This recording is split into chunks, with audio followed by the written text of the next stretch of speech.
Well, hello and welcome to the third day of the 7-day challenge. And today we're really going to look at how we can boost your profits in your business and make more money. So without further ado, let's get stuck straight into that. So when people want to buy from you, it's because you stand apart from the crowd. You are the blue duck in the rows of yellows. Now, there may be other blue ducks around, but you're the one that they have managed to find. You have something that sets you apart and you have a problem to solve. So the first question we need to be asking ourselves in terms of how we can make more profit is, what is it people are looking for?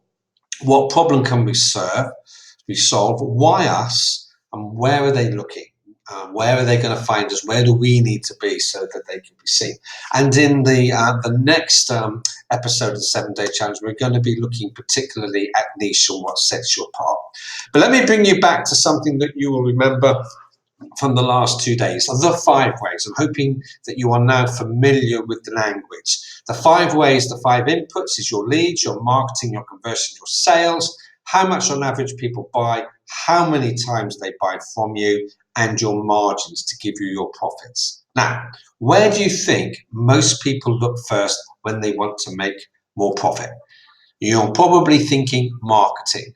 How can I generate more leads? That's the most common answer I get by far. What I'm going to suggest to you is that we may be looking in the wrong place. So let's have a look at these 5 ways.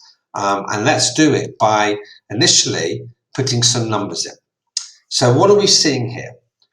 Let's imagine we've got a business. It may not look very much like your business, but for the sake of argument and understanding this, let's imagine we've got a business that is generating 4,000 leads a year. So that's the marketing, that's the social media, that's the networking, that's the flyers, that's the referrals, the recommendations, all those sort of things. 4,000 leads, people who make contact with your business. Now, if your conversion is 25%, if that's what your sales is achieving, then you're going to have 1,000 customers. If they buy twice a year from you at an average of £100, then you're going to have £200,000 worth of turnover, of revenue. And if your margins are 25%, then you're going to have £50,000 of profits. And what I'm going to ask you to do to understand the power of this 5 ways model is imagine that we can improve each of these areas by 10%. 10% in each area. So we're going to start with our marketing, our lead generation. 10% of 4,000 is 400. So we can improve our marketing to get us 10% more leads, then that will give us 4,400. When I often ask businesses how much they could improve their marketing by, their lead generation, if everything was going really well and they had a budget and they knew what was working and what wasn't, they would say far more than 10%. They might even say double or triple the number of leads, but we're going to keep it conservative at 10%. Now, you may also be thinking that if we're going to increase our conversion rate by 10%, that's going to take it to 35%. No, it's not. It's 10% of what you're already doing. So that's a further 2.5%, 10% of 25, and that takes our conversion rate up to 27.5%. Okay. So for every 100 people previously in contact, 25 were becoming customers. Now it's only slightly more than 25. It's 26.5. If we're going to have half a customer, you get the idea. That gives us a total number of customers of 1,200. We're going to increase the number of transactions by a further 10% on average. Some people will buy more frequently, some the same, maybe some slightly less. But on average, we're going to go up by 10% and the average value of the sale by 10% also. Don't have to just increase prices to get 10% more. There are other ways of doing it. Let me give you an example. You're in a very well-known DIY store, I won't mention any by names. You've got your paint and you've got your brushes. And you walk up to the assistant, and the assistant asks you how you are and wishes you a lovely day painting. What they don't do, probably, is say, have you got your floor coverings? Have you got your masking tape? Have you got your paint cleaner? Have you got your thinners? Have you got the other things that are needed to go with painting, which is clearly what you're going to be doing today? By having those conversations, your salespeople will increase the average value of a transaction. And there may be ways in your business in which you can do the same. So 10% there will give you an extra £92,820, which is not a 10% improvement on your turnover, but it's 46% because it compounds. And finally, as before, 10% on your margins will give you a 27.5 and a profit of 18,500, and that's a 61% improvement on your profits. Now, reality is you're not going to increase every area by 10%, some less, but maybe some more.